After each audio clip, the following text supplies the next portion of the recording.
Hi everyone, welcome. In previous lessons, we've been working with all of the question words that you see here in Spanish. In this lesson, we are going to work with how many. ¿Cuántos? ¿Cuántas?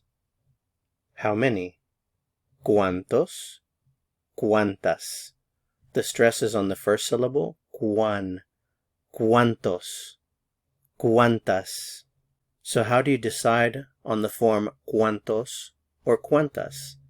It depends on the noun that you use it with. If the noun is masculine, it'll be cuántos. If the noun is grammatically feminine, it will be cuántas. How many books do you have? Remember, books is plural and masculine, los libros. So the form would be cuántos. ¿Cuántos libros tienes? How many books do you have?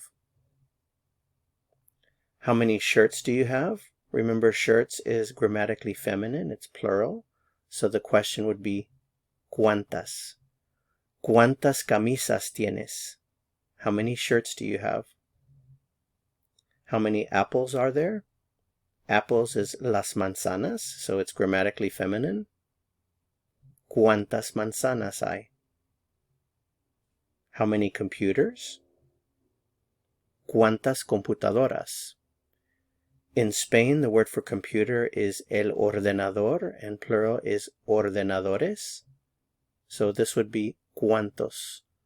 ¿Cuántos ordenadores? How many computers? How many keys? ¿Cuántas llaves? How many dogs? ¿Cuántos perros? Thanks for watching. If you found this helpful, I would appreciate it very much if you'd give it a like. To continue learning Spanish and go on to the next lesson, click on the video that appears here on your screen. See you soon. Hasta pronto.